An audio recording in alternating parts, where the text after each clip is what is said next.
വധശിക്ഷയ്ക്ക് വിധിക്കപ്പെട്ട് യമനിലെ ജയിലിൽ കഴിയുന്ന നിമിഷപ്രിയയുടെ മോചനം സാധ്യമാകുമെന്ന് പ്രതീക്ഷിക്കുന്നതായി ഭർത്താവ് ടോമി തോമസ് പ്രതികരിച്ചിരിക്കുകയാണ്. ഇന്നലെയും നിമിഷയുമായി സംസാരിച്ചിരുന്നു.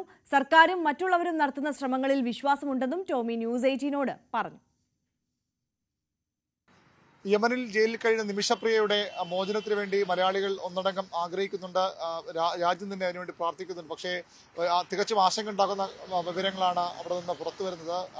16-ാം തീയതി വധശിക്ഷ നടപ്പാക്കണം എന്നൊരു നിർദ്ദേശമാണ് ഇപ്പോൾ മുന്നോട്ട് വന്നിരിക്കുന്നത്. നമ്മോടൊപ്പം നിമിഷപ്രിയയുടെ ഭർത്താവ് ടോണി ചേരുന്നു. എന്താണ് ഇനിയൊരു പ്രതീക്ഷ? എന്താണ് നമുക്ക് ഇനി പ്രതീക്ഷയുടെ ഭാഗത്തേക്ക് ഞങ്ങളിപ്പം കേന്ദ്ര ഗവൺമെൻറ്, സംസ്ഥാന ഗവൺമെൻറ്, അതോടൊപ്പം തന്നെ ഇൻ്റർനാഷണൽ ആക്ഷൻ ഫോഴ്സിൻ്റെ ആളുകൾ എല്ലാവരും ഇതിനകത്ത് ഇടപെടുന്നുണ്ട്. അതോടൊപ്പം തന്നെ ഇന്നലെ ഞാൻ ഇവിടെ ഗവർണർ സാറിനെ കണ്ടായിരുന്നു. അപ്പോൾ ചാണ്ടി ഉമ്മ സാറും ഉണ്ടായിരുന്നു. അപ്പോൾ കാണാനുള്ളൊരു അവസരം ഞാൻ ചോദിച്ചിരുന്നു. അങ്ങനെ ചാണ്ടി ഉമ്മ സാർ അത് ആ അവസരം ഒരുക്കി തന്നു.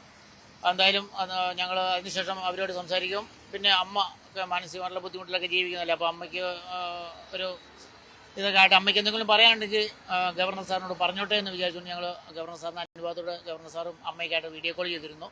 എൻ്റെ ഫോണിൽ നിന്ന് വീഡിയോ കോൾ ചെയ്തിരുന്നു. അങ്ങനെ സംസാരിച്ചു. ഒന്നുകൊണ്ടും പേടിക്കണ്ട എന്നുള്ള ഒരു ധൈര്യവും അതോടൊപ്പം തന്നെ ബാക്കി എല്ലാ കാര്യങ്ങളും ഇടപെടൽ ചെയ്യും എന്നുള്ളതാണ് ഗവർണർ സാർ ഞങ്ങൾക്ക് തന്നേക്കുന്ന വാക്ക്. സുപ്രീം കോടതിയും കേസ് കേൾക്കാൻ തയ്യാറാകുന്നുണ്ട്. അപ്പോൾ അതിലൊരു പ്രതീക്ഷ ഉണ്ടോ? സുപ്രീം കോടതി ഇടപെടൽ എത്രത്തോളം ഫലവത്താകും? തീർച്ചയായിട്ടും. ഇപ്പം നിലവിൽ നമുക്കിവിടെ ഒരു ആശങ്ക ഉള്ളതെന്ന് പറഞ്ഞു കഴിഞ്ഞാൽ, അല്ലെങ്കിൽ കാലതാമസങ്ങൾ വരുന്നതിൻ്റെ ഒരു കാരണം ചോദിച്ചാൽ വേറെ ഒന്നുമല്ല. യമനിലെ യുദ്ധമാണ്, എംബസിയില്ല, ഗവൺമെൻറ് ഇല്ല. അതുപോലെ ഒരു ഇന്ത്യയും യമനും തമ്മിൽ മാത്രമുള്ള ഒരു നയതന്ത്ര ബന്ധങ്ങളൊന്നും ഇല്ലാത്തതിൻ്റെ പേരിലുള്ളൊരു ഉണ്ട്. എന്നാൽ ആളുകൾ എല്ലാവരും ഇതിൻ്റെ അതികഠിനമായ ഹാർഡ് വർക്കുകൾ ചെയ്യുന്നുണ്ട്.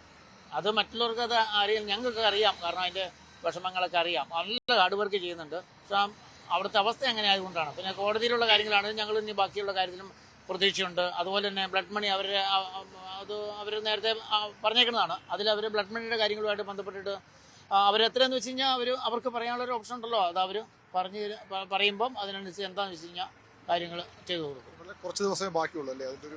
അതെ, കുറച്ച് ദിവസം ബാക്കിയുള്ളൂ. അതുകൊണ്ടാണ് ഞാനിപ്പം ഇവിടെ ഗവർണർ സാറിനെ കാണാനും മറ്റുള്ളവരെ കാണാനൊക്കെ ആയിട്ട് വന്നത്. അതുപോലെ തന്നെ എല്ലാവരും ഉണ്ട്. എല്ലാവരും നമ്മുടെ പ്രധാനമന്ത്രിക്കും വിദേശകാര്യമന്ത്രിക്കും ഒക്കെ കത്തയക്കുകയും പറയുകയും എല്ലാം ചെയ്തിട്ടുണ്ട്. ഗവർണർ സാർ അടക്കം പറഞ്ഞിട്ടുണ്ട്. സാറ് ഒരുപാട് ആൾക്കാരെ വിളിച്ച് കണക്ട് ചെയ്തിട്ടുണ്ട് ഗവർണർ സാറ്.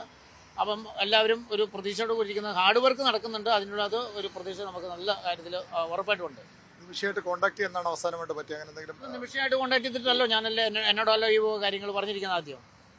അപ്പോൾ അതിൻ്റെ തന്ന് തന്നെ നമ്മളോട് പറഞ്ഞേക്കുന്നല്ലോ, ഉച്ചയായപ്പം ഞാനൊരു കാര്യം ഉണ്ട് എന്ന് പറയുന്നു. അപ്പോൾ അതിൻ്റെ അകത്ത് ബാക്കി കാര്യങ്ങൾ നടത്തണം എന്ന് പറഞ്ഞു. കോൺടാക്ട് ചെയ്ത് എന്തോ അവസാനമായിട്ട് കോൺടാക്ട് ചെയ്യുന്നത് ഞാൻ ഇന്നലെയും കോൺടാക്ട് ചെയ്തിരുന്നു.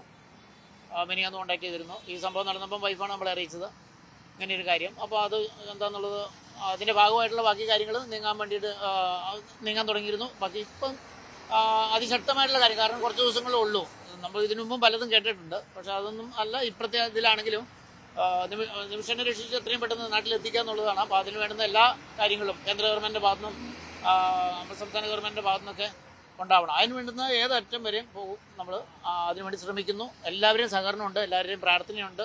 അതുപോലെ തന്നെ എല്ലാവരും നല്ല ഹാർഡ് വർക്ക് ചെയ്യുന്നുമുണ്ട്. എല്ലാവരും പേരെടുത്ത് പറഞ്ഞാൽ ഒത്തിരി പേരുണ്ട്. അതുകൊണ്ടാണ് മൊത്തത്തിലായിട്ട് പറയുന്നതിന് കാരണം. എല്ലാവരും നല്ല ഹാർഡ് വർക്ക് ഉണ്ട്. അതുതന്നെയാണ് കുടുംബം എപ്പോഴും പ്രതീക്ഷ തന്നെയാണ്. നിമിഷപ്രിയയ്ക്ക് മോചനം സാധ്യമാകും. അതിനുള്ള ശ്രമത്തിലാണ് അവരുടെ ഭർത്താവ് അടക്കമുള്ള കുടുംബാംഗങ്ങൾ. ഏതായാലും കേരളവും രാജ്യവുമൊക്കെ ആഗ്രഹിക്കുന്ന ഒരു ശുഭവാർത്ത തന്നെയാണ്. യമനിൽ നിന്ന് നിമിഷപ്രിയ ജയിൽ മോചിതയാകുമെന്നൊരു ശുഭ വാർത്തയ്ക്ക് തന്നെയാണ് രാജ്യം ഒന്നടങ്കം കാത്തിരിക്കുന്നത്. വി അരുണാണ് നമുക്കൊപ്പം ചേർന്നത്. അരുൺ സൂചിപ്പിച്ചതുപോലെ തന്നെ കേരളം ഒന്നടങ്കം കാത്തിരിക്കുന്നത് നിമിഷപ്രിയയുടെ മോചനമാണ്. അതിനിടയിൽ ആ മോചനം സാധ്യമാകുമെന്ന് പ്രതീക്ഷിച്ച് നമ്മൾ ഇരിക്കുന്ന ഘട്ടത്തിലാണ് ഈ 16-ാം തീയതി വധശിക്ഷ നടപ്പാക്കുമെന്ന ഏറെ ആശങ്കപ്പെടുത്തുന്ന വാർത്ത നമ്മളെ തേടിയെത്തിയത്. പക്ഷേ അതിനപ്പുറം അങ്ങനെയല്ല കാര്യങ്ങൾ.